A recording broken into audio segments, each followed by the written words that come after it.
We're also joined now by Scott Maucione, and he's a reporter at WYPR in Baltimore. Scott, I mean, what a story. I mean, the city of Baltimore, that bridge has been there, I don't know, a century. It's one of your famous sort of monuments, if you like. The city of Baltimore today, apart from the tragedy of it all, must be in a state of shock.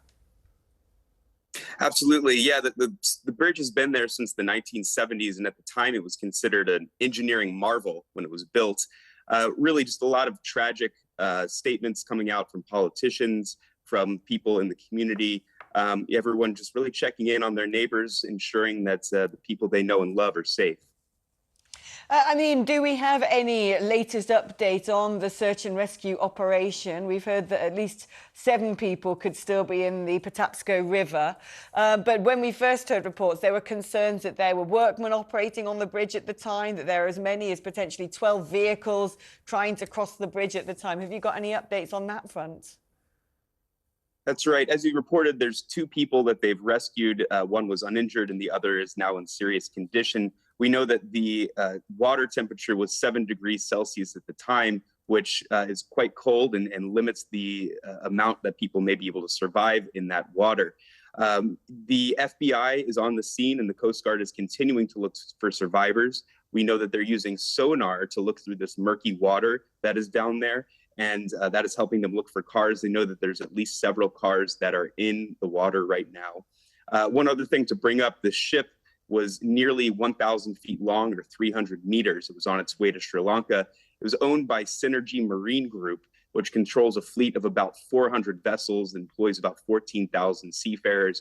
They've had a couple accidents in the past, one of which in the Philippines led to the death of 2 of their seafarers.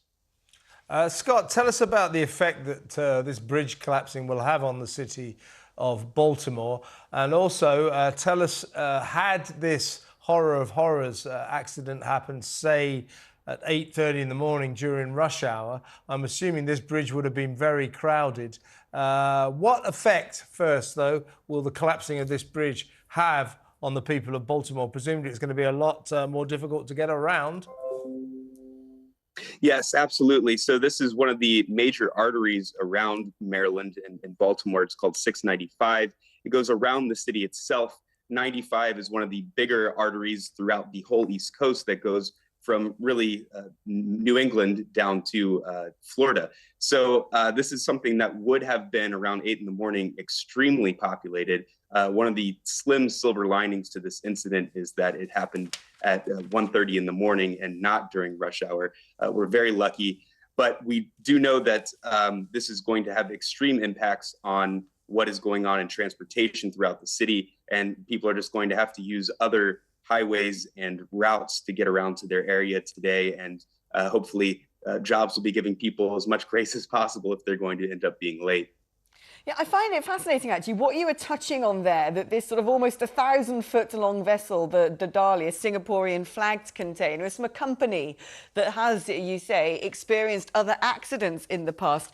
Do you have any inkling, or have you heard from anybody in your line of work about what quite went on with the failure on board that vessel that caused it to collide with the bridge? Yeah, at this point, we don't know too much of what's gone on within the ship. We do know that the FBI is looking into any possibilities of foul play, but we know that authorities have said that they do not suspect any sort of foul play, and that this was just some sort of freak accident, as you've said before, where it just happened to hit a very vulnerable part of a fragile bridge in itself and the way it's constructed, just as an engineering feat. Yeah, Scott, we've been poring over the video over here in London, and it does concur with some reports that the ship apparently just seemed to lose power and drift off course. And at one point, the lights went out. So there's some sort of suggestion there may have been a power failure. The ship lost its own ability to navigate these waters. What are you hearing in that respect? Yeah, the authorities still haven't really said anything about it. I'm sure that they will have a very exhaustive investigation into this at some point. Both the state of Maryland and Baltimore City itself have declared state of emergencies, and they each have, inspector generals and other authorities and agencies that will be looking into this probably months and maybe even years into the future to ensure that nothing like this happens again, or that they can put any safeguards as possible. As you may know, Baltimore is one of the more busy port cities in America, so there are many ships that go in and out of the port each day and each year. And finally, describe to us your reaction when you woke up this morning to be faced with this news. Where were you? How did you learn of it? Yeah, I saw it right when I woke up. We were talking, really within our group of reporters.